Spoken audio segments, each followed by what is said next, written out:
Some secrets are buried so deep, only loyalty can unearth them.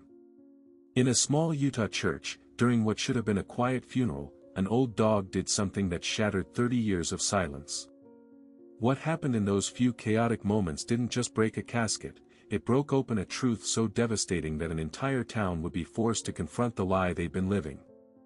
A respected pillar of the community. A woman who died alone and hated. A confession that belonged to the wrong person. And a dog who knew, all along, where the real story was hidden. This is not a story about death. It's a story about the price of mercy, the weight of secrets, and what happens when the truth finally demands to be heard. It's about ordinary people facing impossible choices, and the extraordinary sacrifice one woman made so another could live free. What you're about to hear will make you question everything you think you know about justice, forgiveness, and the cost of silence. Before we begin, if you enjoy stories that move you, challenge you, and stay with you long after they end, please subscribe to our channel, leave a like, and comment below telling us where you're watching from. Your support helps us bring you more powerful true stories like this one. Now, let's uncover the truth that was buried beneath a church floor for 17 years. The winter air in Cedar City, Utah cut like broken glass through the cracked windows of the First Light Baptist Church. It was January 14, 2021, and the weather seemed to know what the living had already forgotten, that death deserved more than indifference. Inside the small chapel, 43 people sat scattered across worn wooden pews like seeds thrown carelessly across barren ground. They hadn't come out of love. They'd come out of obligation, curiosity, and in some cases, something far darker, the quiet satisfaction of watching someone finally disappear who they'd spent decades wishing would. The woman in the casket was Margaret Ann Whitmore, 72 years old, dead from what the medical examiner labeled acute myocardial infarction. A heart attack. Quick. Solitary. Fitting, people whispered, for a woman who'd lived the last 30 years as a ghost among the living. The casket itself was cheap, pressboard with a thin veneer meant to look like oak. The flowers beside it were grocery store carnations, already wilting. No one had paid for anything better. Even in death, Margaret was afforded only what couldn't be avoided. Pastor David Thornton stood at the pulpit, his voice performing the ritual dance of eulogy with all the warmth of a man reading a phone book. Margaret was a member of our community. She lived quietly. She kept to herself. The pauses weren't for effect. They were gaps where he should have said, beloved, or cherished, or remembered fondly. But those words would have been lies, and even Pastor Thornton, who'd mastered the art of comfortable fiction from 20 years behind that pulpit, couldn't quite force them out. In the third row, Diane Cutler leaned toward her sister Linda and whispered just loud enough to be heard 2 pews back, "Can you believe they're even doing this? After what she did?" Linda's response was a tight-lipped nod, her eyes fixed forward with the kind of righteous judgment that had calcified over decades into something she wore like jewelry. Near the back, Margaret's only living relative, a distant cousin named Robert who'd driven up from Provo, checked his watch for the 4th time in 10 minutes. He had a meeting at 3 p.m. He'd already calculated he could make it if the service wrapped up in the next 20 minutes. But there was one mourner who didn't fit the pattern of indifference. Curled beneath the front pew, barely visible to most of the attendees, was a dog. Old. Arthritic. A mixed breed that might have been handsome once but now looked like a collection of bones held together by matted fur and sheer stubbornness. His name was Duke, and he was 17 years old, ancient in dog years, a miracle he was still breathing at all. He'd been Margaret's only companion for the past decade. When the church ladies stopped inviting her to potlucks, Duke was there. When neighbors crossed the street to avoid greeting her, Duke pressed against her leg. When the loneliness became so heavy it felt like drowning, Duke's heartbeat against her chest at night reminded her she wasn't completely alone. The dog hadn't eaten in 3 days. Since the moment Margaret collapsed in her kitchen, Duke beside her, licking her face, whining in a pitch that sounded almost human, he'd refused food, water, comfort. The neighbor who'd found Margaret's body had tried to take Duke to the shelter. The dog had bitten him. Not hard enough to break skin, but hard enough to make a point. So they'd let him come to the service. What harm could it do? He was dying anyway. Let him say goodbye. But Duke wasn't saying goodbye. He was waiting. Pastor Thornton cleared his throat. Let us bow our heads in. That's when it happened. Duke's body went rigid. His ears, one permanently bent from an old injury, shot upright. And from somewhere deep in his chest, from a place that predated language and touched something primal and true, came a sound that didn't belong in a church. A howl. Not the howl of a pet. The howl of something wild. Something that knew what humans had spent centuries trying to forget, that truth doesn't stay buried just because you cover it with dirt and silence. The sound cracked through the chapel like thunder. Head snapped up. Diane Cutler's hand flew to her chest. Pastor Thornton stumbled backward, his prepared words scattering like autumn leaves. And Duke didn't stop. He howled again, longer, louder, a sound so raw with grief and fury that several people in the back pews stood up, suddenly desperate to leave, to escape whatever force had possessed this dying animal. Someone get that dog out of here. Robert shouted from the back, his corporate composure finally cracking. But before anyone could move, Duke did something that would replay in their nightmares for months to come. He ran. Despite the arthritis. Despite the age. Despite 3 days without food. He ran with a speed that defied biology, his claws scraping against the wooden floor like nails on a chalkboard. Straight down the center aisle. Straight toward the casket. Stop him, someone screamed. But it was too late. Duke launched himself, impossibly, devastatingly, onto the edge of the casket. The cheap pressboard couldn't hold. The structural integrity, already compromised by cost-cutting and corner-cutting, gave way with a crack that sounded like bone breaking.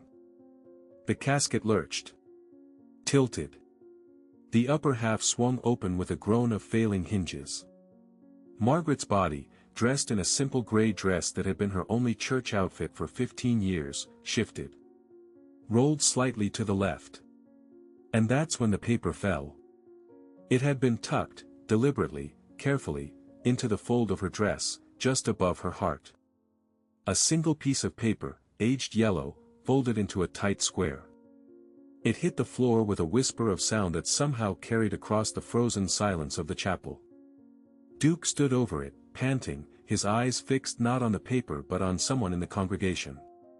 A long, steady stare that made the temperature in the room drop another 10 degrees. No one moved. 43 people had become statues, their breath caught in their throats, their minds trying to process what their eyes had just witnessed. Finally, Pastor Thornton, his face the color of old snow, descended from the pulpit on shaking legs. He bent down, his knees cracking in the silence, and picked up the paper. His hands trembled as he unfolded it. Once. Twice. 3 times.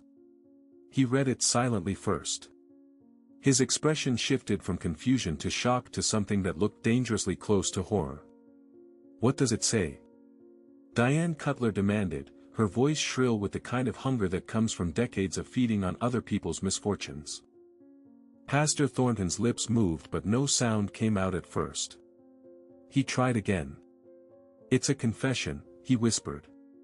Well, read it, someone else called out. The pastor's eyes found someone in the front row. A woman, mid-60s, impeccably dressed in black, her silver hair perfect even in grief. Eleanor Thornton. His own wife of 40 years. Respected member of the community. Sunday school teacher. Volunteer at the food bank. Mother of 3. Grandmother of 7. Eleanor, who had sat in judgment of Margaret Whitmore for 30 years without ever speaking to her directly. Eleanor, whose face was now draining of all color as her husband's gaze locked onto hers. Pastor Thornton's voice barely rose above a whisper, but in that silent chapel, every word landed like a hammer blow.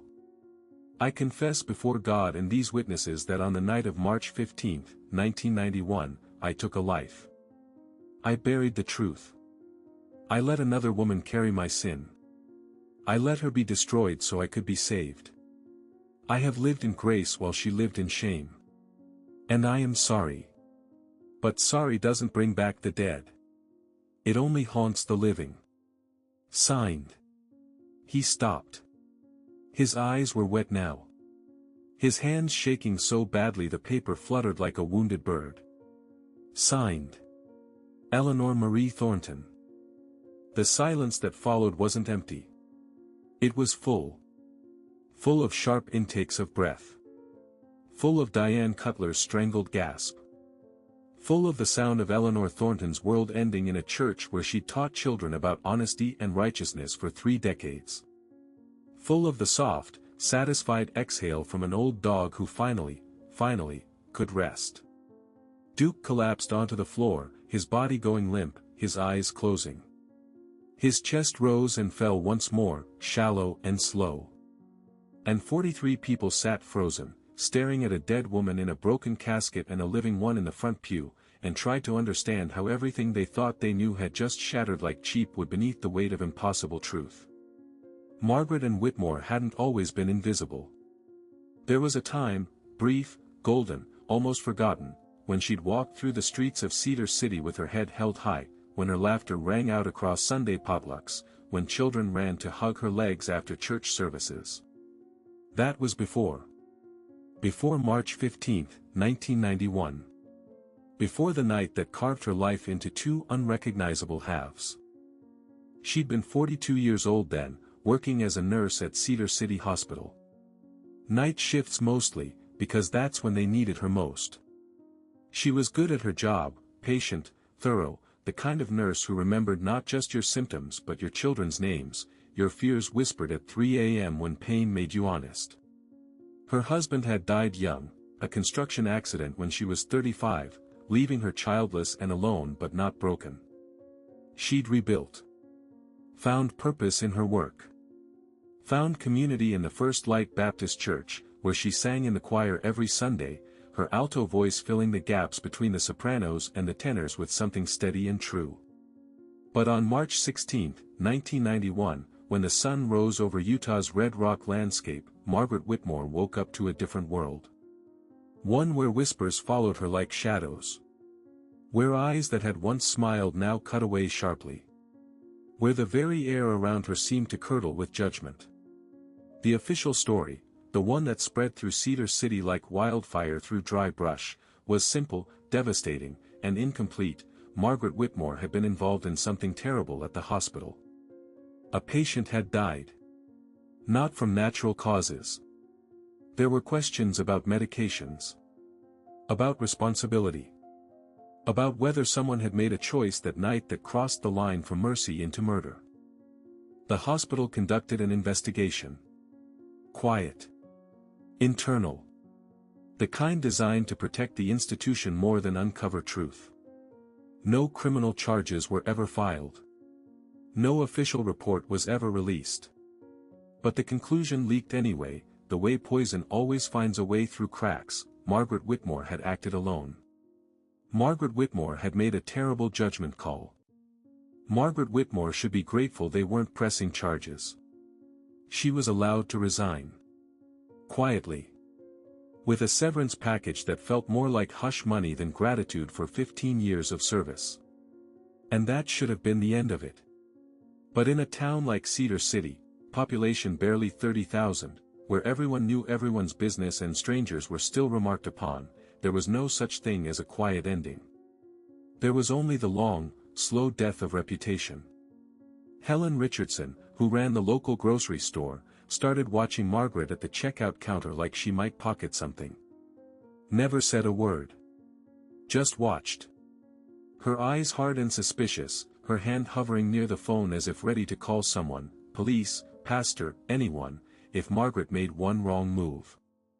The Cutler sisters, Diane and Linda, who'd once invited Margaret to their book club, to their children's birthday parties, to their homes for coffee and conversation, stopped answering when she called. When they passed her on the street, they'd suddenly find something fascinating in a store window, their bodies angling away as if proximity to Margaret might contaminate them. At church, the distance was more surgical. No one asked her to leave. That would have been too obvious, too cruel, too contrary to the teachings they claimed to follow. Instead, they simply moved away. When she sat down, the pew around her emptied. When she volunteered for committees, the positions were suddenly filled. When she brought food to potlucks, it sat untouched, as if her hands might have poisoned it. Pastor Thornton, younger then, still building his reputation as a man of God and community, delivered sermons about forgiveness that somehow never seemed to include her. About redemption that felt like it was meant for everyone except the woman sitting alone in the back pew, her hands folded in her lap, her eyes fixed on the cross above the altar as if hoping it might offer what her neighbors would not. The cruelest part wasn't the big moments. It was the small ones. The accumulation of tiny rejections that built up like sediment, layer after layer, until Margaret felt buried alive. It was Rebecca Morrison pulling her daughter close when Margaret walked by at the park, as if Margaret might hurt children. It was Tom Bradley at the hardware store refusing to help her find supplies, suddenly too busy despite the empty store. It was the mail carrier who used to chat with her on her porch now just shoving letters through the slot and hurrying away. It was watching the town she'd loved, the community she'd served, the people she'd helped, some of them in hospital beds at their most vulnerable, turn their backs with a unity that felt choreographed. Margaret tried to defend herself. Once. Only once. She'd stood up at a town hall meeting 6 months after everything fell apart and asked, her voice shaking but determined, to speak about what really happened. To tell her side. To offer truth instead of speculation. The room had gone silent. Not the listening kind of silent. The suffocating kind. Mayor Jim Patterson, a man whose mother Margaret had cared for during her final illness, had looked at her with something between pity and disgust and said, "I think you've said enough, Margaret. More than enough." The meeting moved on. Margaret sat down. She never tried again. Years passed. Then decades. Margaret stopped going to church. Stopped going anywhere she didn't absolutely have to. She took a job cleaning office buildings at night, work where she wouldn't have to face people, wouldn't have to see the judgment in their eyes, wouldn't have to pretend she didn't notice how they flinched when she came near. She lived on the outskirts of town in a small house her husband's life insurance had paid for. The yard grew wild because no one would sell her lawn care services. The paint peeled because no handyman would take her calls. The loneliness grew because that's what happens when you're buried alive. Eventually, you stop fighting the dirt piling on top of you. That's when Duke came into her life. She'd found him on a winter night in 2004, half frozen in a ditch off Highway 56. Someone had thrown him away, too old, too sick, too expensive to care for. She'd wrapped him in her coat, carried him to her car, brought him home. The veterinarian, a young woman new to Cedar City who didn't know Margaret's history, said Duke probably wouldn't last the week. Too malnourished. Too traumatized. Too broken. But Duke survived. And in surviving, gave Margaret something she hadn't had in 13 years, a reason to wake up. Someone who didn't judge. Someone whose eyes held only love when they looked at her. Duke became her shadow. Her companion. Her proof that loyalty still existed somewhere in the world, even if it came with 4 legs and a tendency to snore. They'd walk together in the early mornings when the town was still asleep, when Margaret could pretend for an hour that she was just a woman with a dog, not a pariah with a past. Duke would limp beside her, his old bones protesting but his spirit willing, and Margaret would talk to him the way people talk to God, confessing, questioning, hoping for grace. "You're the only one who knows the truth," she'd whisper to him sometimes, her hand buried in his fur. "The only one who sees me." And Duke, who'd been thrown away by people who stopped seeing his value, would lean against her leg and remind her through simple presence that being seen by one was better than being judged by thousands. The town never apologized. Never reconsidered. Never questioned whether their collective punishment fit a crime they'd never actually witnessed, based on evidence they'd never actually seen, justified by a righteousness they'd never actually earned.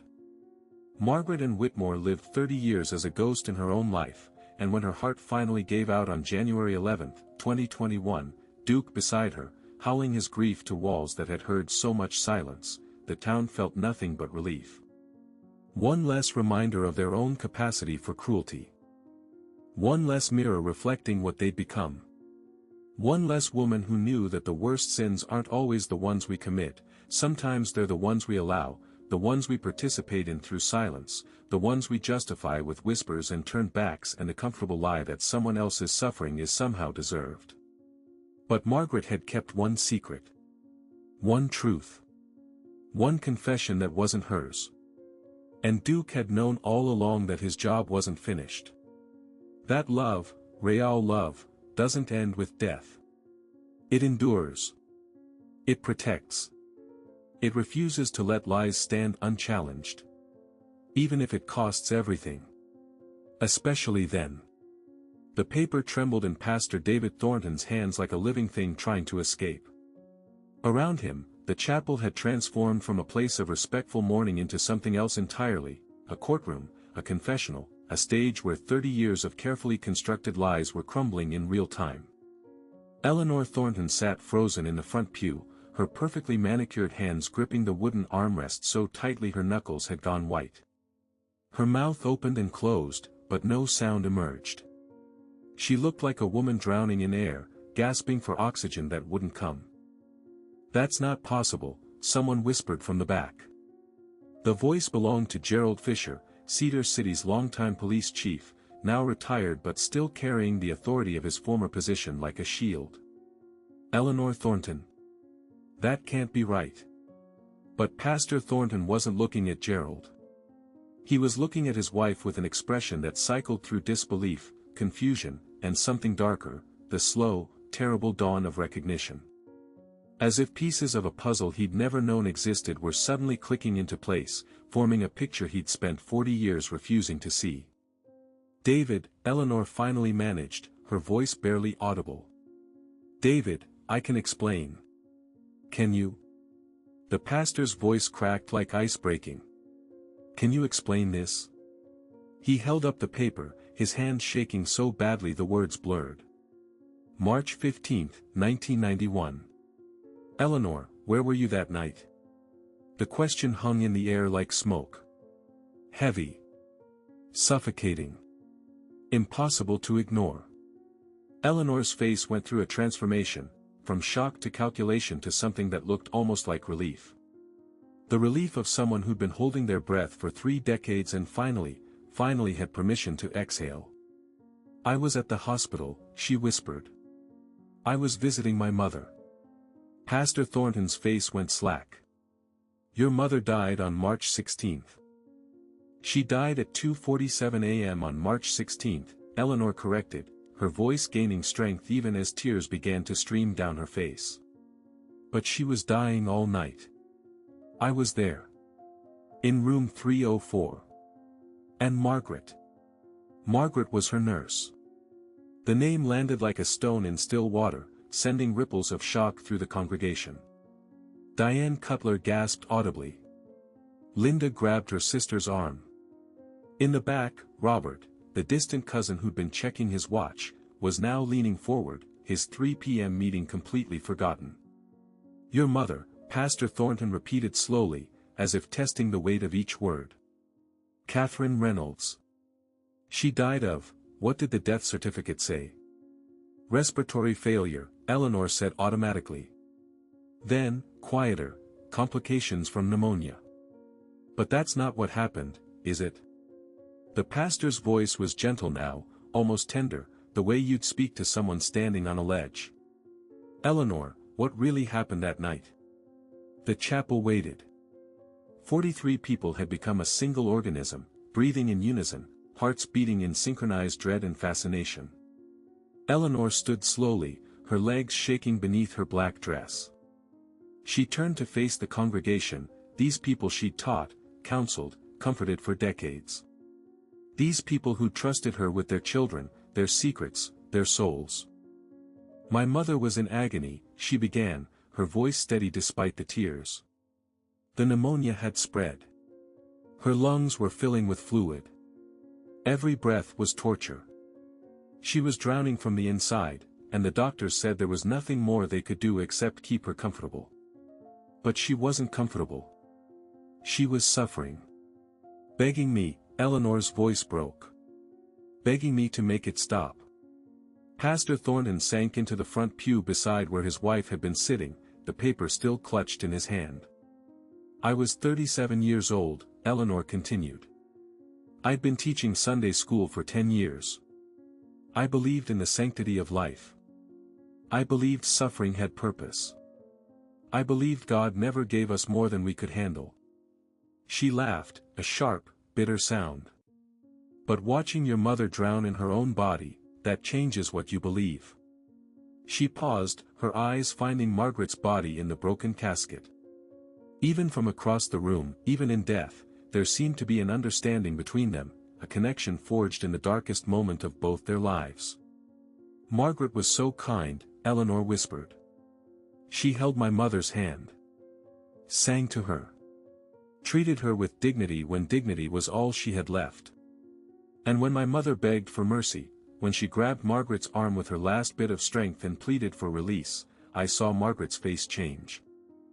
The chapel was so quiet now that the sound of Duke's labored breathing from where he lay on the floor seemed loud as thunder.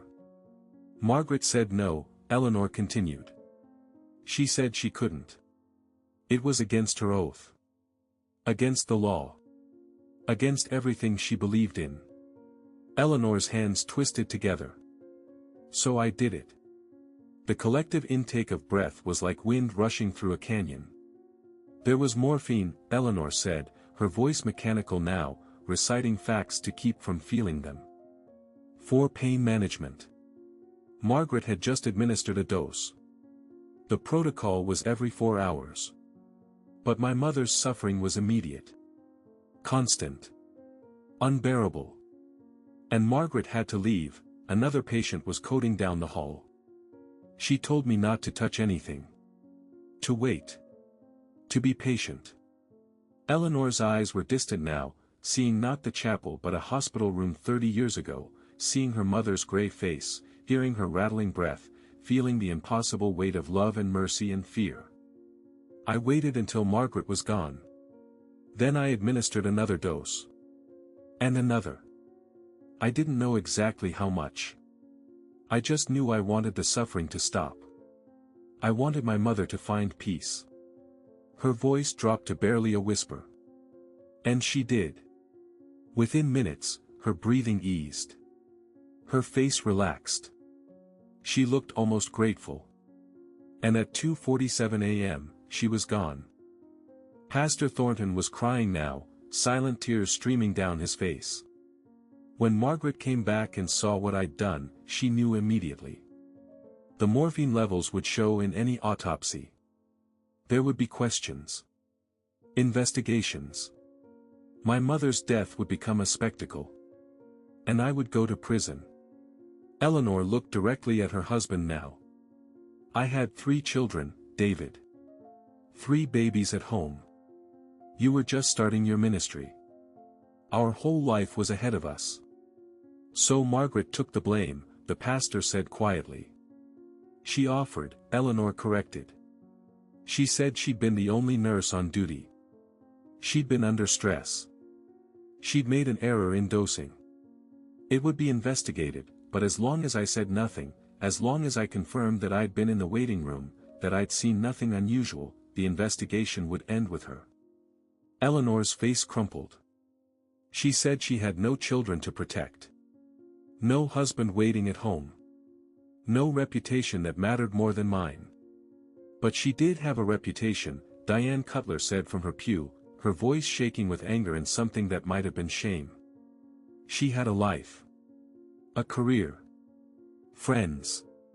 She sacrificed all of it, Eleanor said simply. For me.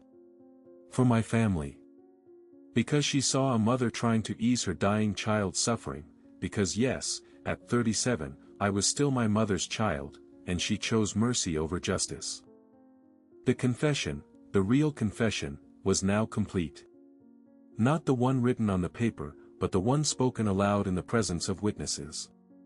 The one that explained why Margaret Whitmore had lived 30 years in exile. Why she'd accepted judgment without defense. Why she'd carried a secret that wasn't even hers to carry. The paper, Gerald Fisher said from the back, his retired cop instincts kicking in. Why would Eleanor write that confession? Why would Margaret have it? Pastor Thornton looked at the yellowed paper in his hands with new understanding. Look at the handwriting, he said quietly. It's not Eleanor's. He was right. The script was shaky, unpracticed, the writing of someone whose hands no longer obeyed perfectly. The writing of someone elderly. The writing of someone dying. Margaret wrote it, Eleanor confirmed. She sent it to me 2 weeks ago. No explanation. Just the confession, signed with my name. And a single line in her own handwriting at the bottom. She walked to her husband and gently took the paper from his hands. She unfolded it completely, there was more than what had been read aloud. At the very bottom, in different handwriting, shakier and more fragile, were 7 words.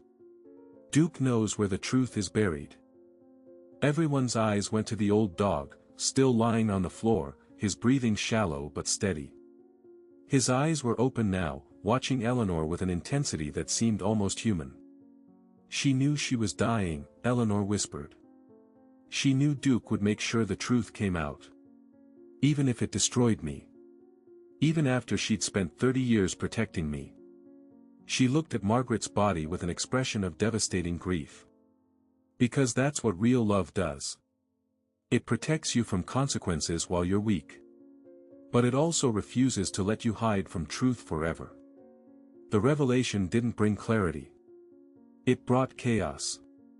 Within minutes of Eleanor's confession, the First Light Baptist Church transformed from a house of worship into something that resembled a town square during a public execution, except this time, the person on trial was the one everyone had trusted most. Diane Cutler stood up so abruptly her purse clattered to the floor, spilling its contents across the wooden planks. Lipstick, loose change, a pocket Bible with gold-edged pages. You let us destroy her, she said, her voice shaking with an emotion that couldn't decide between rage and grief.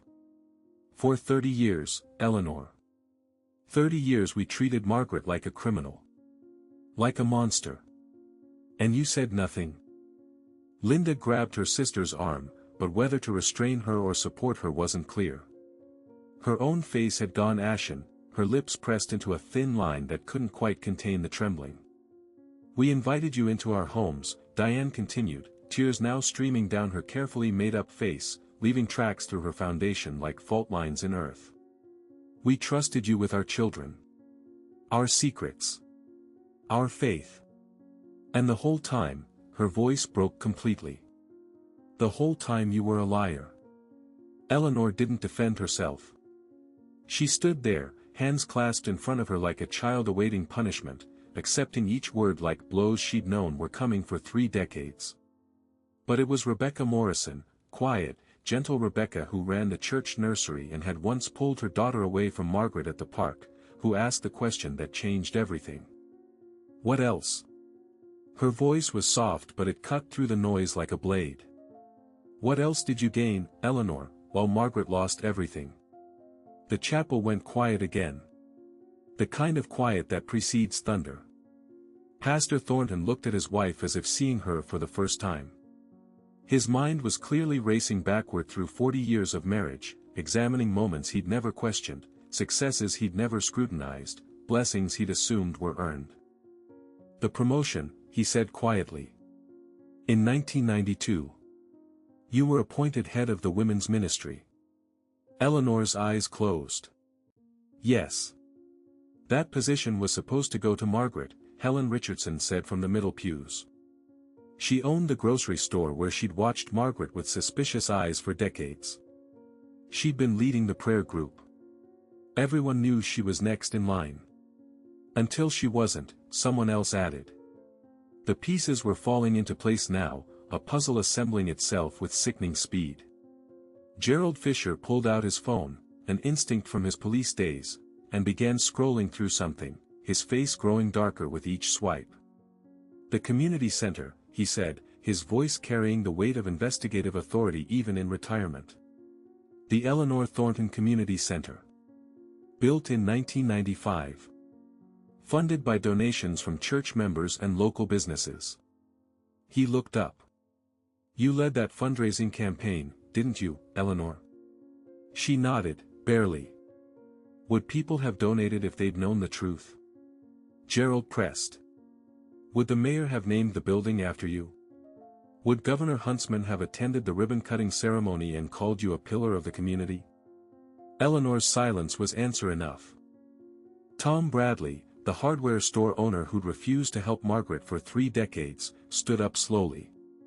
His face was red, whether from shame or anger was impossible to tell. "My wife," he said, his voice rough. "Sarah. When she was diagnosed with breast cancer in 2003, you organized the meal train. Visited her every week. Prayed with her." "I did," Eleanor whispered. "Margaret was a nurse," Tom continued, his voice breaking. "She would have known what to do. How to help. What questions to ask the doctors. But we never. I never." He sat down heavily, his head in his hands. "God forgive me, I never even thought to ask her." The realizations were cascading now, each person in the chapel remembering moments when Eleanor had been there, comforting, counseling, leading, while Margaret had been deliberately excluded. Birthday parties Eleanor had hosted while Margaret ate dinner alone. Fundraisers Eleanor had chaired while Margaret cleaned office buildings at night. Awards Eleanor had received while Margaret's name became synonymous with shame. Linda Cutler, still gripping her sister's arm, spoke with a voice that sounded hollowed out. "The scholarship fund. For nursing students. You established it in 2010 in your mother's name, Catherine Reynolds Memorial Scholarship." She looked at Eleanor with something beyond anger, something closer to horror. "You used your mother's death. The death that destroyed Margaret's life. You turned it into a legacy for yourself." Eleanor finally spoke, her voice small but steady. "I told myself I was honoring them both. My mother and Margaret. That by helping future nurses, I was somehow making amends." While never actually making amends, Diane shot back. Pastor Thornton stood slowly, his legs unsteady. He looked older now, as if the past 10 minutes had aged him a decade. "The house," he said quietly. "Our house. The one on Maple Street. We bought it in 1994. Eleanor's head snapped up. "David, don't. We bought it from the Hendersons," he continued, his voice gaining strength even as it shook. "They sold it below market value because Eleanor had helped their son through a difficult time. Everyone said we were blessed.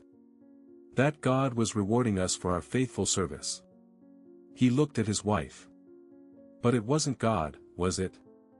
It was reputation. The reputation you built on Margaret's ruins. The children." The thought struck multiple people simultaneously. Eleanor's 3 children, now grown, successful, scattered across the country, had been raised in this town where their mother was revered. David Jr. was a lawyer in Salt Lake City. Catherine was a doctor in Denver. Michael taught theology at BYU. "Your children," Helen Richardson said slowly. "They all had opportunities Margaret never had. Scholarships. References. Connections. All because you were Eleanor Thornton, pillar of the community. Not Eleanor Thornton, the woman who," she couldn't finish. But the most devastating observation came from the youngest person in the room. Emma Patterson, Mayor Jim Patterson's granddaughter, barely 20 years old, home from college for the funeral of a woman she'd never actually met. She'd been sitting quietly in the back, but now she stood, her young face filled with an understanding that seemed beyond her years. "She never defended herself," Emma said. "Margaret. She could have told the truth at any time. She could have cleared her name. But she didn't. Why?" The question hung in the air. "Duke," still lying on the floor, lifted his head slightly as if he'd been waiting for someone to ask. Eleanor looked at the young woman, tears flowing freely now. "Because she loved me more than I loved myself," she said simply. "Because she understood that sometimes mercy means carrying someone else's weight even when it crushes you. Because she knew that my children needed their mother more than she needed her reputation." "But what about what Margaret needed?" Emma pressed. "What about her life? Her happiness? Her dignity?" "She sacrificed it," Eleanor said. "All of it. And I accepted that sacrifice every single day for 30 years. I prayed for her. I wept for her in private. I told myself that her sacrifice was noble, beautiful even. I convinced myself that by being a good person, by helping others, by living righteously, I was somehow honoring her choice." Her voice rose, raw with decades of suppressed guilt. "But I was lying to myself. Every award I accepted, every hand I shook, every time someone called me a woman of God, it was all built on her silence. And I knew it. I've always known it." Duke made a sound then, not quite a whimper, not quite a growl. Something in between. Something that sounded almost like judgment. The old dog stood, his legs trembling with effort.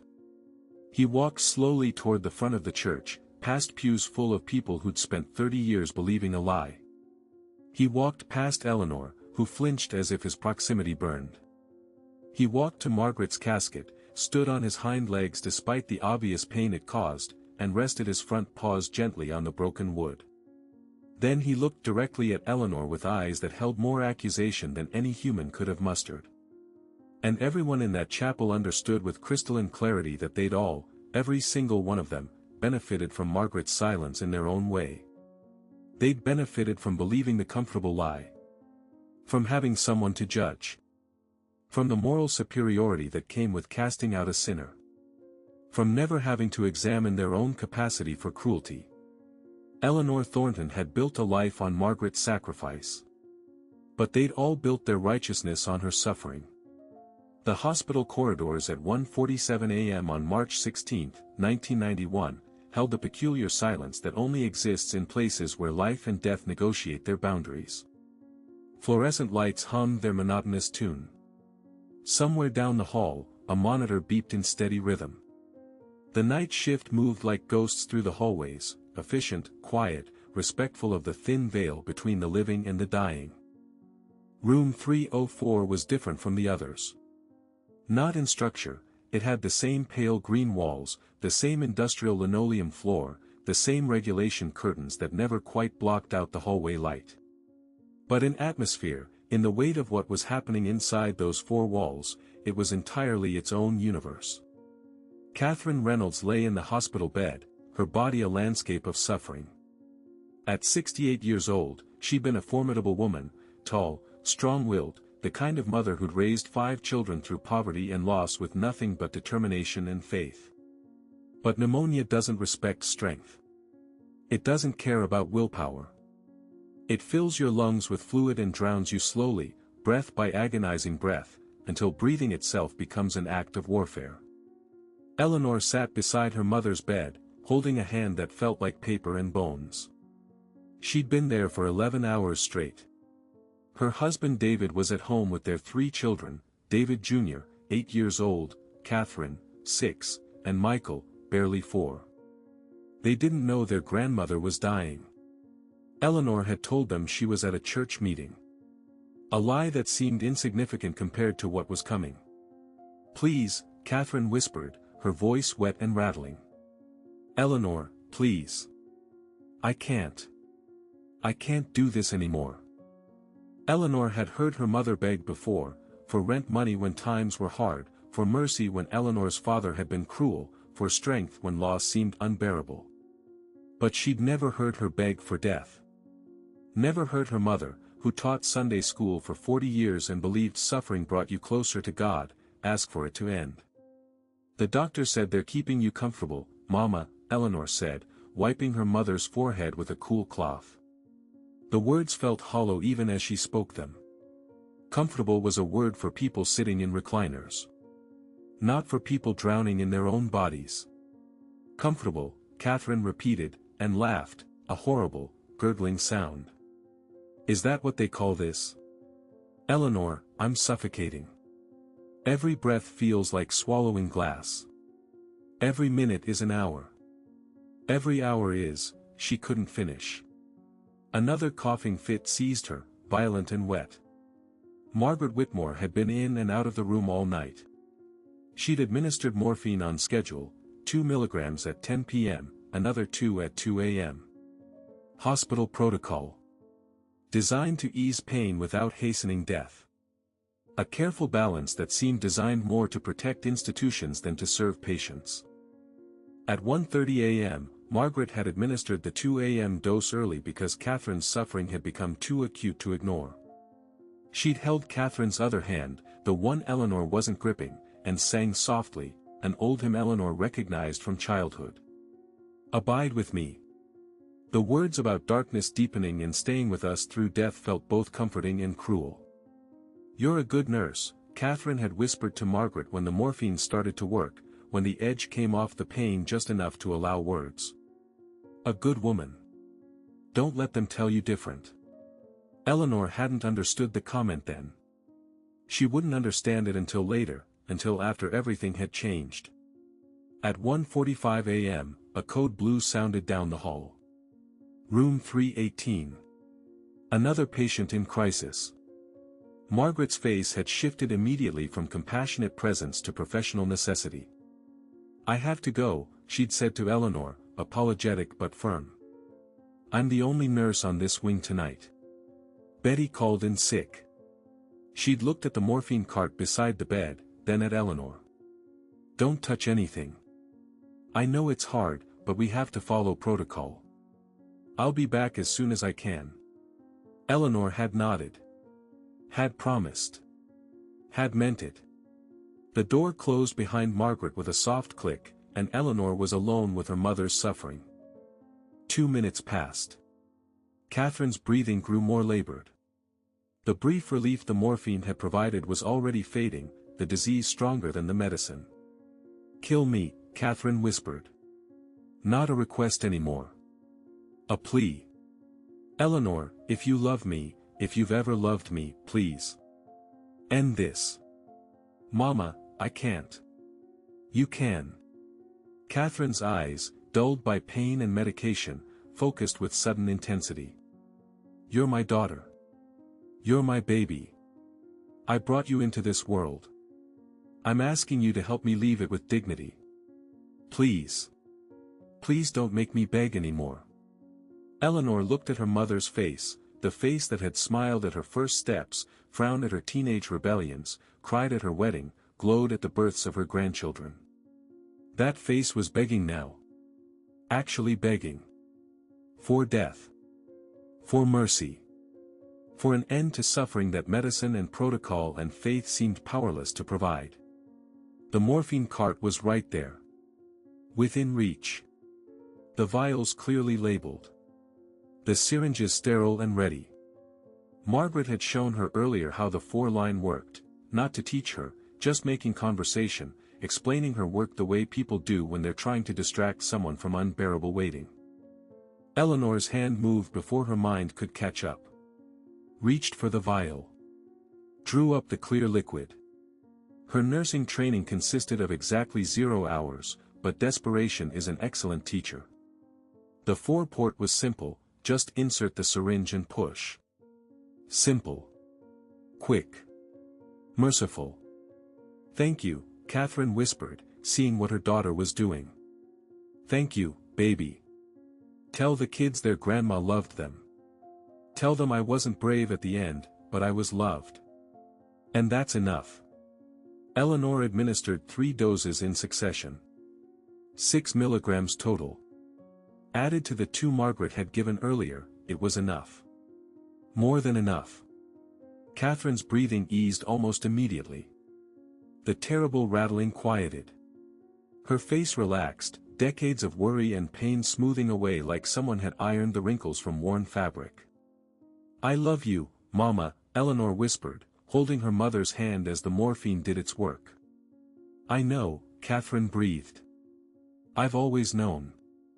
At 2:47 a.m., Catherine Reynolds stopped breathing. Stopped suffering. Stopped being. And Eleanor sat there, the empty syringes on the tray beside her, and waited for the consequences. Margaret returned at 2:51 a.m. The patient in 318 had stabilized. Crisis averted. She walked into room 304 expecting to check vitals, adjust comfort measures, perhaps sit with Eleanor through the final hours of her mother's decline.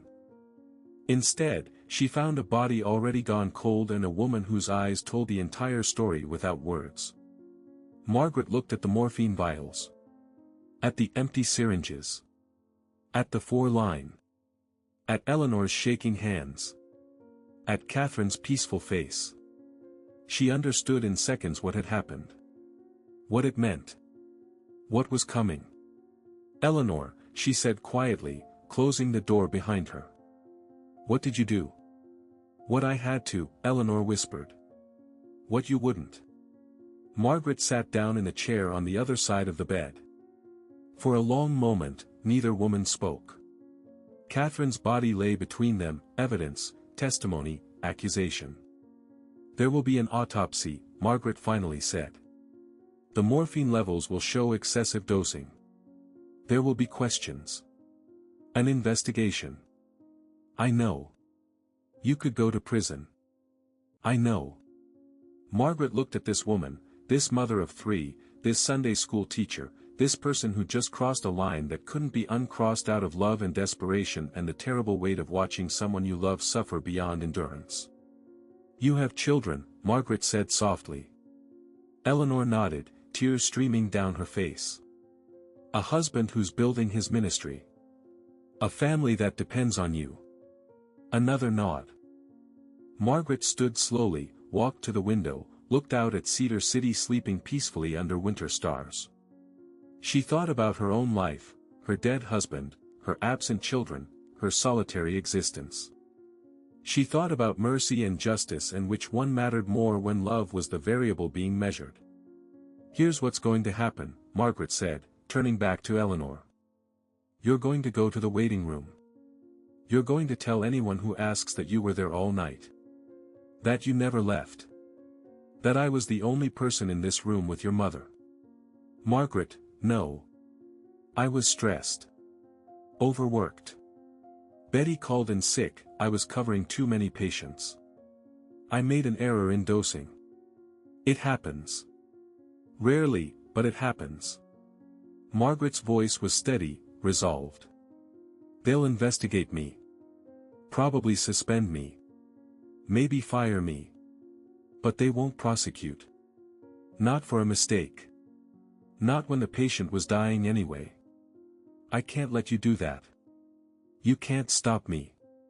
Margaret walked to Eleanor, took her hands. Your children need their mother. Your husband needs his wife. Cedar City needs women like you, women who choose mercy when mercy is impossible. I can carry this. I have no one who will suffer if I fall. But you'll lose everything, Eleanor sobbed. Maybe, Margaret agreed. But you'll keep everything. And someday, when your children are grown and your husband is secure and you've lived the life I'm giving you, maybe then you'll understand that some sacrifices are worth making. Not because they're fair. But because love isn't fair. It's just love. Eleanor gripped Margaret's hands like a lifeline. I'll never forget this. I'll spend my whole life. Don't, Margaret interrupted. Don't make promises you can't keep. Don't pledge debts you can't pay. Just live. Live well. Love your family. Do good in this world. That's payment enough. That was the promise made in darkness. Not spoken. Not formal. But binding nonetheless.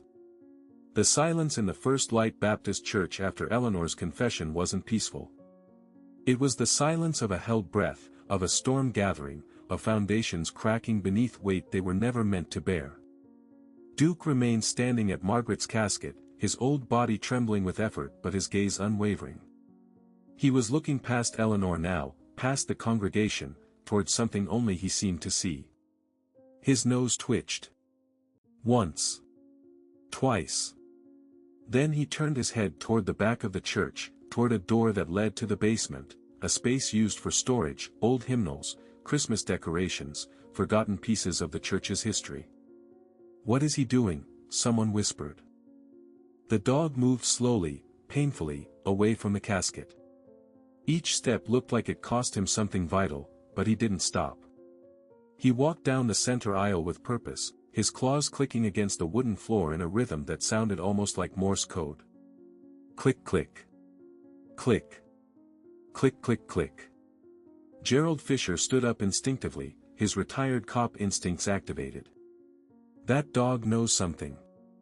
"Don't be ridiculous," Tom Bradley started to say, but his voice lacked conviction. Duke reached the basement door and stopped. He looked back at the congregation, 43 pairs of eyes now watching him with an attention that bordered on reverence, and made a sound. Not quite a bark. More like a summons. Pastor Thornton moved first, his legs carrying him forward almost involuntarily. "The note," he said, pulling the yellowed paper from his pocket and reading the last line again. "Duke knows where the truth is buried." "Buried," Gerald repeated, his mind working. "Not hidden. Not lost. Buried." Eleanor's face had gone white. "David, don't." But the pastor was already at the door, his hand on the brass knob that probably hadn't been turned in months. The basement of First Light Baptist wasn't used regularly. It was a forgotten space, neglected, the kind of place that collected dust and secrets in equal measure. Duke pawed at the door insistently. "We should call someone," Diane Cutler said, though she was already moving forward, drawn by the same magnetic pull of revelation that had gripped them all. "Call who?" her sister Linda asked. "The police?" "For what?" "To investigate a dog." But Gerald was already dialing on his cell phone, calling his former partner who was still active on the Cedar City Police Department. "Jim. It's Gerald. I need you at First Light Baptist. Now. I can't explain why. Just, trust me." The door opened with a groan of old hinges. The basement stairs descended into darkness, the kind of darkness that felt deliberate, protective, like it was guarding something that didn't want to be found. Pastor Thornton fumbled for the light switch. The single bulb at the bottom of the stairs flickered to life, casting long shadows that seemed to move independent of their sources. Duke didn't wait. He descended carefully, his arthritis making each step a negotiation between will and ability. The congregation followed, not everyone, but enough. Eleanor stayed rooted to her spot in the front pew, her hands covering her face. Robert, the distant cousin, was filming on his phone. Emma Patterson held her grandfather's arm as they descended together. The basement smelled like old paper and mildew and time itself. Boxes lined the walls, labeled with fading marker, Christmas 1987, VBS materials, old bulletins. The detritus of decades of worship and community, stored but not quite discarded. Duke walked past all of it with certainty. He went to the far corner, to a section where the concrete floor met the foundation wall. There was nothing obviously significant about this spot. No markings. No disturbance. Just floor and wall and the accumulated dust of years. The dog sat down. Looked up at Pastor Thornton. Waited. "There's nothing here," Tom Bradley said, but his voice wavered. Gerald knelt beside Duke, ran his hand along the floor. "The concrete's different here," he said slowly. "Newer. See how the color doesn't quite match?" Pastor Thornton knelt too. Gerald was right. There was a section of floor, maybe 3 feet by 3 feet, that was subtly different. Less weathered. Poured more recently than the rest. "When was this basement last renovated?" Gerald asked. The pastor thought back.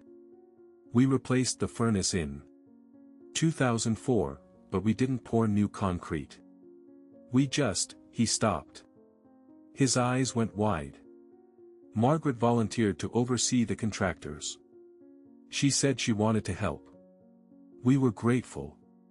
She paid for part of it herself. 2004, Helen Richardson said from the stairs. That's the year she found Duke. The year she brought him home. The pieces were assembling again, forming a picture none of them wanted to see but couldn't look away from. Gerald stood, pulled out his phone again. Jim. How far out are you? Good. Bring ground-penetrating radar. And a team. Yes, I'm serious. What do you think is down there? Emma asked, her young voice small in the basement's gloom. Evidence, Gerald said simply. The truth that Duke was told to guard. Eleanor appeared at the top of the stairs, her face streaked with tears and mascara. Stop, she said. Please. Don't do this. What did you bury, Eleanor? Pastor Thornton's voice was barely recognizable, stripped of its pastoral gentleness, raw with betrayal and confusion. Not me, Eleanor whispered. Margaret. She buried it. After my mother died. After the investigation. After everything. She descended the stairs slowly, like a prisoner walking to judgment. The hospital gave her my mother's personal effects. The clothes she died in. The jewelry. And, the letter. What letter? Diane demanded. Eleanor reached the bottom of the stairs. Duke watched her approach but didn't move, didn't growl. Just observed with those ancient, knowing eyes. My mother wrote me a letter, Eleanor said. The night before she went into the hospital. She knew she was dying. She knew the pneumonia was winning. And she wrote me instructions. Eleanor's voice broke. She told me that if the pain became unbearable, if the suffering was too great, I was to help her. To ease her passing. To show mercy when medicine wouldn't. The basement seemed to contract, the walls pressing in. It was detailed, Eleanor continued. Specific. How much morphine? When to administer it? She'd researched it. Planned it. She was giving me permission. Begging me to do what she couldn't ask the doctors to do. And Margaret kept this letter. Gerald's investigative mind was already cataloging implications. She said it was evidence of premeditation. That if anyone found it, they'd know my mother had asked for help. That I hadn't acted alone or impulsively. That there was a plan. Eleanor looked at the spot where Duke sat. She said it was too dangerous to keep. Too dangerous to destroy at the hospital. So she kept it for years. Held on to it like insurance. Or testimony. I don't know which. And then she buried it, Pastor Thornton said. In 2004. 15 years later. Why then? Eleanor looked at her husband with eyes that held decades of secrets. Because that's the year I was appointed to the church board. The year they wanted to make me an elder. The year my influence in this community became official. She laughed, a broken, terrible sound. Margaret came to me that night. She told me she'd kept the letter all those years. She asked if I wanted it back. If I wanted to destroy it now that my position was secure. What did you say? Linda Cutler asked. I said no. Eleanor's voice was barely audible. I said she should keep it. Bury it somewhere safe. Because. She couldn't continue. Because you still needed leverage, Gerald finished coldly. Because as long as that letter existed, Margaret's sacrifice meant something. As long as she held your secret, you were bound to her. Connected to her suffering. Because I couldn't let myself forget what she'd done for me, Eleanor corrected, her voice sharp with pain. Because I needed to know that somewhere, the truth existed. That I wasn't just a liar. That there was proof that my mother had asked for mercy. That Margaret's choice had been real and meaningful and witnessed. Duke stood then, moved aside as if giving permission. The sound of sirens outside grew closer. The Cedar City police were arriving. Gerald's former partner Jim Reeves came down the stairs with 2 officers and equipment that looked like it belonged in a science fiction movie. Within 20 minutes, the ground-penetrating radar confirmed it. Something was buried beneath that patch of newer concrete. Something metal. The size and shape of a small lockbox. "We'll need a warrant to excavate church property," Officer Reeves said, but his eyes were on Gerald, asking a different question. Gerald looked at Pastor Thornton. The pastor looked at Eleanor. Eleanor looked at Margaret's casket, visible from the basement through the open door at the top of the stairs. "You have my permission," Pastor Thornton said. "As the church's senior pastor. Dig it up." The excavation took 3 hours. They had to break through the concrete carefully, document everything, follow protocol even though every person present knew this wasn't a crime scene, it was a confessional. Duke waited patiently through all of it, lying near the stairs, his breathing labored but steady. Emma Patterson sat beside him, her hand resting on his fur, keeping vigil. When they finally lifted the small metal lockbox from the ground, it was sealed with rust and time. Inside, protected by plastic, was a single envelope. Yellowed with age. Addressed in shaking handwriting to "My beloved daughter Eleanor." Officer Reeves handed it to Eleanor.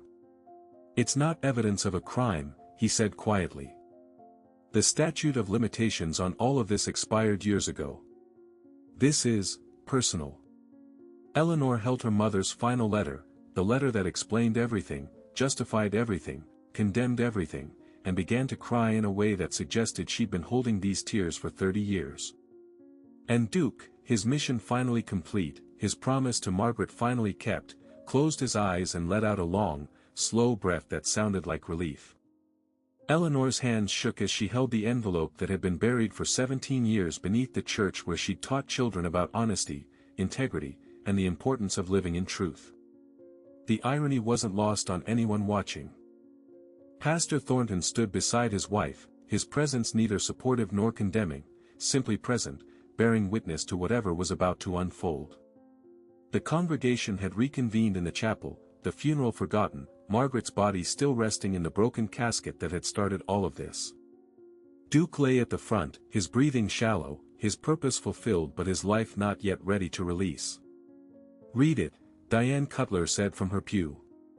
Her voice had lost its sharp edge of judgment and gained something else, a desperate need to understand. "Read it out loud. We all deserve to know." Eleanor looked at her husband, silently asking permission or perhaps forgiveness. He nodded once, a gesture so small it barely qualified as movement. With trembling fingers, Eleanor broke the seal, dried glue that cracked like old bones, and pulled out 3 pages of lined notebook paper covered in handwriting that slanted heavily to the right, the script of someone whose hands no longer fully obeyed. Eleanor's voice was barely above a whisper as she began. "My dearest Eleanor, my baby girl, my heart. If you're reading this, it means I've gone to meet my Maker, and you're left with questions I pray this letter can answer. I'm writing this on February 28, 1991, 2 weeks before I enter Cedar City Hospital for what I know will be my final stay. The pneumonia is winning. I can feel it in my chest, heavy as stones, drowning me from the inside. The doctors speak in gentle lies about treatment options and recovery rates, but I've been a Christian woman long enough to recognize when the good Lord is calling me home. I'm not afraid of dying, Eleanor.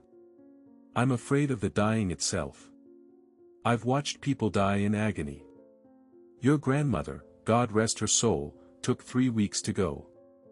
3 weeks of screaming and pleading and suffering so profound it made everyone who loved her pray for her death even as we begged for her life.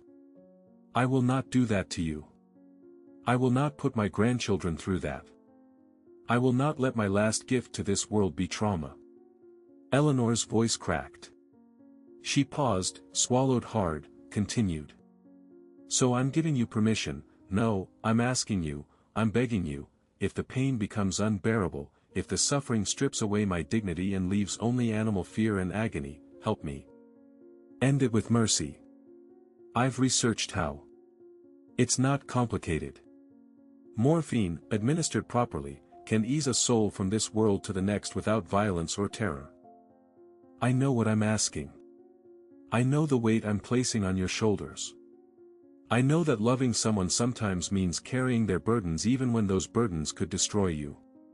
But Eleanor, you're the strongest person I know. You're a mother. You understand that sometimes love means making impossible choices. If you do this for me, you'll carry guilt. Society will call it wrong. The law will call it illegal. The church might call it sin. But I call it mercy, and I believe with every fiber of my soul that God, the real God, not the one invented by men to control other men, understands the difference between murder and compassion. Whatever happens after, whatever consequences fall on you, know this: you did not take my life. You gave me peace. You honored my final wish. You loved me enough to bear the unbearable. With all my love, today and always. Your mother, Catherine Reynolds. The silence that followed was absolute. Even the building itself seemed to be holding its breath. Eleanor folded the letter carefully, her tears falling onto paper that had already absorbed decades of secrets. She gave me permission, she said to the room. She asked me to help her die. And I did. I helped my mother die with dignity instead of agony, and Margaret Whitmore sacrificed everything to protect me from the consequences. But you let her, Rebecca Morrison said, standing in the middle pew with her arms wrapped around herself. You let Margaret take the blame. You watched her lose her job, her friends, her reputation, her entire life. You watched us destroy her, and you said nothing. I said nothing, Eleanor agreed, her voice steady now, almost calm. Because Margaret asked me to say nothing. Because she believed my children needed their mother more than she needed her reputation. Because she made a choice, and I accepted it like the coward I am. Pastor Thornton spoke then, his voice heavy with a pain that went beyond personal betrayal into something theological. You stood in this pulpit, he said. You taught Sunday school. You counseled troubled marriages. You led prayer groups. You accepted awards for Christian service. And the entire time, you were living a lie. Yes, Eleanor said simply. Every single day for 30 years, I lived a lie. And every single day, I justified it. I told myself Margaret's sacrifice was noble. That by being a good person, I was honoring her choice. That my good works somehow balanced the scales. She looked at her husband with eyes that had finally run out of tears. But good works built on lies aren't good works, David. They're just lies wearing a nicer dress. Gerald Fisher stood up, his retired cop instincts warring with something more human. The statute of limitations has expired on all of this, he said. Even if we wanted to prosecute, we couldn't. Catherine asked for help. You provided it. Margaret covered for you. Legally, there's nothing here but old pain and older secrets. Legally, Diane Cutler repeated bitterly. But what about morally? What about the fact that we all, her voice broke, we all treated Margaret like a criminal? We shunned her. Humiliated her. Made her life so unbearable she became invisible. And she was innocent. She was protecting Eleanor. She was showing mercy. And we destroyed her for it. Linda Cutler stood beside her sister, and for the first time, the two women who'd spent 30 years united in judgment now stood united in shame. We owe her, Linda said quietly. We can't give her back her life, but we owe her our acknowledgement. Our apology. Our truth. Tom Bradley stepped forward, his hardware store owner's hands clenched at his sides. I wouldn't help her fix her fence, he said, his voice rough with emotion. 10 years ago, her back fence was falling apart. She called the store. Asked if I could recommend someone. I told her I was too busy. I wasn't too busy. I just didn't want to help her. He looked at Margaret's casket. I'm sorry. God help me, I'm so sorry. Helen Richardson from the grocery store spoke next.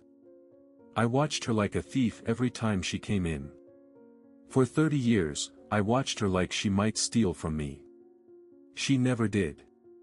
Never even asked for help when I know, she couldn't afford food some months. She went hungry rather than ask me for compassion. And I gave her none. One by one, members of the congregation stood and confessed. Not to crimes, but to cruelties.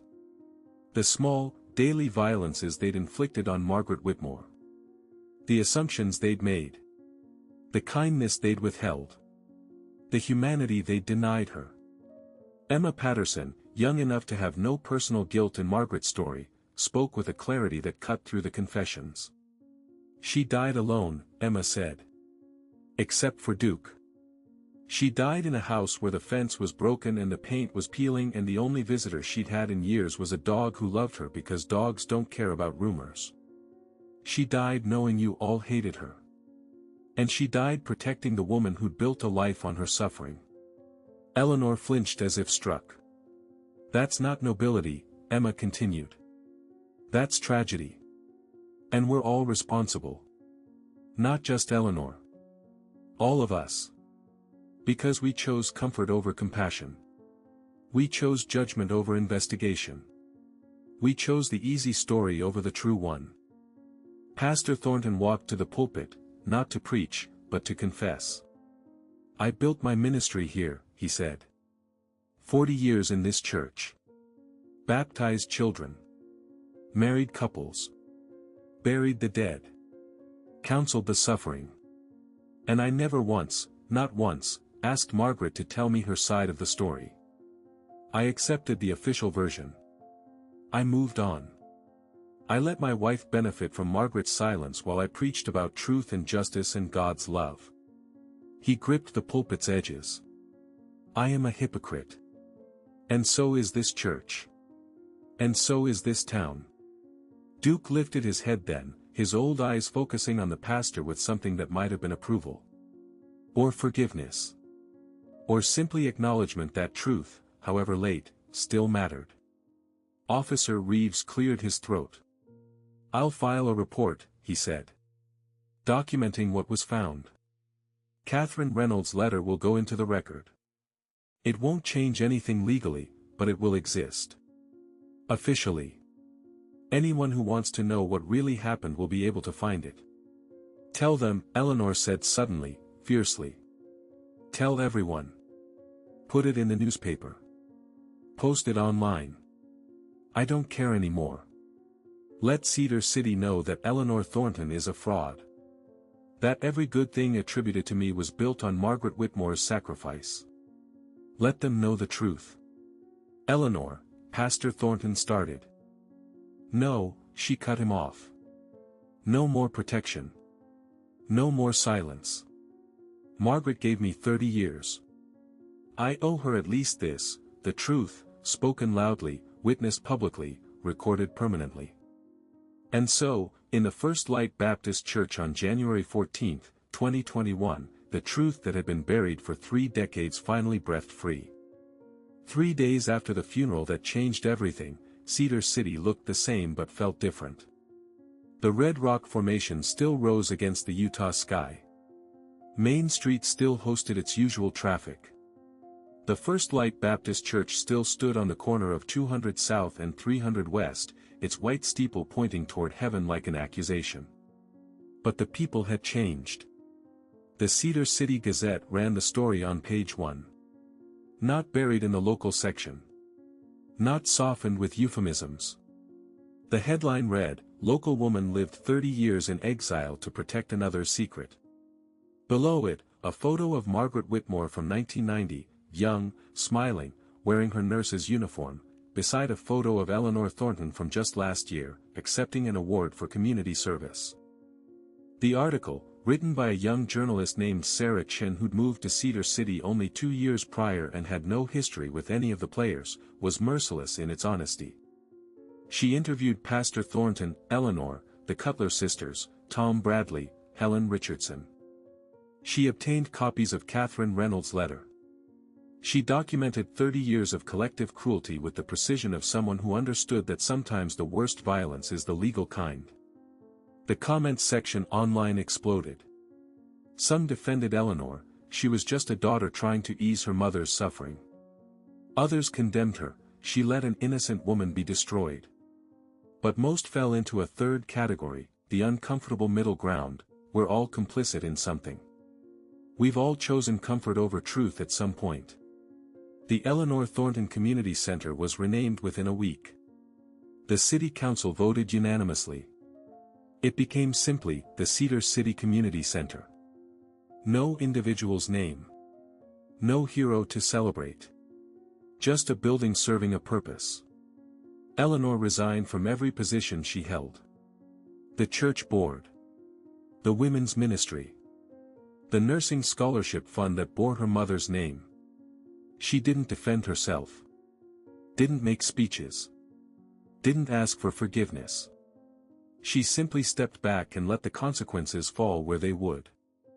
Her children, David Jr., Catherine, and Michael, all released a joint statement, "We're processing our mother's actions and the harm caused to Margaret Whitmore. We recognize that our opportunities in life were built, in part, on Ms. Whitmore's sacrifice. We are establishing a fund in her name to support nurses facing ethical dilemmas and to provide legal defense for healthcare workers acting in good conscience." Pastor Thornton resigned from First Light Baptist. His letter to the congregation was read aloud on Sunday, January 24th, to a chapel more full than it had been in years. People who hadn't attended church in decades showed up to hear what he would say. "I have failed as your spiritual leader," the letter began. "Not because I committed a crime, but because I committed something worse. I chose ignorance over investigation. I chose comfort over compassion. I stood in this pulpit and preached about love while allowing one of God's children to suffer in exile. I cannot continue to lead a congregation when I have so thoroughly failed to embody the teachings I claim to represent." The church didn't accept his resignation. Instead, they voted, by significant majority, to keep him on, but with conditions. He would undergo counseling. He would lead a congregation-wide reckoning with their collective treatment of Margaret. He would ensure that First Light Baptist became a place where mercy mattered more than reputation. Duke survived exactly 4 days after Margaret's funeral. On January 18, 2021, lying in a bed at Emma Patterson's house, the young woman having insisted on taking him in, the old dog closed his eyes for the final time. Emma was holding his paw. She was crying. She'd known him only 4 days, but she understood what he represented: loyalty that transcended death, love that demanded truth, and the quiet courage of bearing witness even when no one wanted to see. They buried Duke in the cemetery next to Margaret. It required special permission from the cemetery board. Eleanor Thornton paid for it personally. She also paid for a new headstone for Margaret, one that replaced the small, cheap marker with something substantial. Carved in granite were the words: Margaret A.N.N. Whitmore, 1948–2021. Beloved nurse, faithful friend, she carried burdens not her own so others could walk free. Greater love has no one than this, to lay down one's life for one's friends. John 15 verse 13 inch. The funeral for Duke drew more people than Margaret's had. Over 200 attended. They came from across Utah, people who'd read the story, who'd been moved by it, who understood that sometimes a dog teaches you more about loyalty than a lifetime of sermons. Emma Patterson gave the eulogy. She was 20 years old, studying journalism at the University of Utah, home for winter break when everything happened. She stood before those 200 people and spoke with the clarity of someone untainted by 30 years of collective guilt.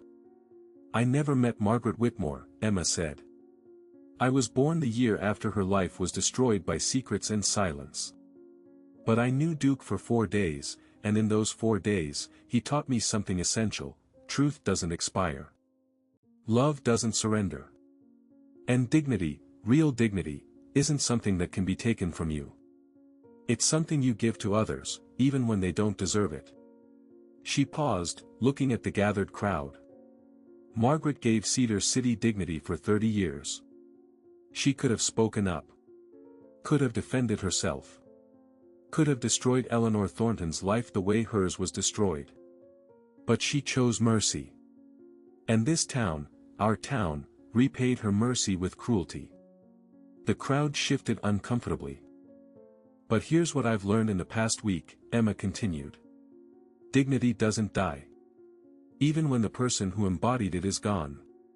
Even when the dog who protected it has passed. Dignity lives on in what we do next. In whether we learn. In whether we change. In whether we become the kind of people who deserve the sacrifices others have made for us. After the funeral, something unexpected happened. People started visiting Margaret's grave. Not just once. Daily. They brought flowers. Handwritten apologies. Small gifts, a nurse's pin, a cross necklace, a book of poetry. The grave became a shrine not to death, but to conscience. The Cutler sisters came every Tuesday morning. They'd sit on the bench nearby and talk to Margaret as if she could hear them, apologizing for decades of judgment, promising to do better, asking for forgiveness they knew might never come but needed to request anyway. Tom Bradley fixed Margaret's fence. The one she'd asked about 10 years prior. Her house had been sold to pay funeral expenses, but Tom spent 2 days rebuilding that fence anyway, working in January cold, his hands raw and bleeding, refusing help. When someone asked him why, he said simply, "Because I should have done it when she asked." Helen Richardson from the grocery store established a food bank in Margaret's name. Every week, she personally delivered groceries to people who couldn't afford them, who were struggling, who might otherwise go hungry rather than ask for help. She named it Margaret's Mercy Ministry. Eleanor Thornton didn't visit the grave. Not because she didn't want to, but because she understood that some debts can't be paid with flowers and tears. Instead, she volunteered at the community center that no longer bore her name. She cleaned toilets. Mopped floors. Set up chairs for events. The kind of invisible work that Margaret had done for years, the work of people society doesn't see. When someone recognized her and asked why she was doing manual labor, Eleanor said, "Because Margaret spent 30 years being invisible so I could be visible. The least I can do is understand what that felt like." Pastor Thornton rewrote his sermons. Every Sunday became a meditation on truth, mercy, justice, and the cost of silence. Attendance grew. Not because people wanted comfort, First Light Baptist no longer offered comfortable Christianity, but because they wanted accountability. They wanted to be better than they'd been. 6 months after Margaret's death, Cedar City Hospital, where she'd worked, where she'd sacrificed, where her career had ended, unveiled a plaque in the emergency department. In memory of Margaret and Whitmore, RN. Who understood that nursing is not just about healing bodies, but about bearing burdens, showing mercy, and sometimes sacrificing everything, so others can live with dignity. May we all serve with such courage. The truth hadn't brought happiness. It had brought something more valuable, honesty. The kind of honesty that hurts before it heals. The kind that strips away comfortable lies and forces you to look at who you really are, not who you pretend to be. And on winter mornings in Cedar City, when the light hit the red rocks just right and the air was so cold it hurt to breathe, people walking past the cemetery would sometimes see an old woman sitting by 2 graves, one human, one canine, her lips moving in silent conversation with the dead. Eleanor Thornton, talking to the woman who'd saved her, and the dog who'd exposed her. Asking forgiveness. Offering gratitude. Learning, finally, that dignity doesn't die with the body. It lives on in truth, however late that truth arrives. And sometimes, that has to be enough. Margaret Whitmore carried a burden that wasn't hers for 30 years.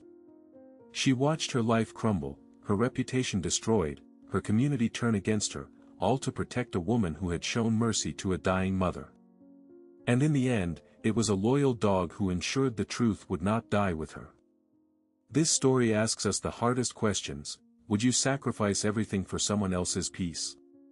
Would you carry their guilt, their shame, their consequences, knowing you'd lose everything you'd built?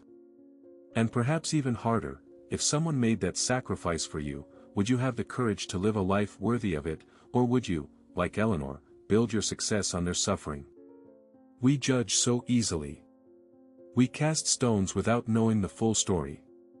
We exile people based on whispers and assumptions, never stopping to ask if what we believe is actually true. Cedar City learned that lesson 30 years too late. But we don't have to. We can choose curiosity over judgment. We can choose compassion over comfort. We can choose to see the humanity in people society has decided to discard. Because dignity, as this story shows us, doesn't die, it endures in the choices we make after the truth is revealed. If this story moved you, if it made you think, if it reminded you that every person carries stories we cannot see, please subscribe to our channel, give this video a like, and share it with someone who needs to hear it. Comment below and tell us, what would you have done in Margaret's place? In Eleanor's? Your engagement helps us continue bringing you stories that matter. Thank you for listening, and may you always choose mercy over judgment.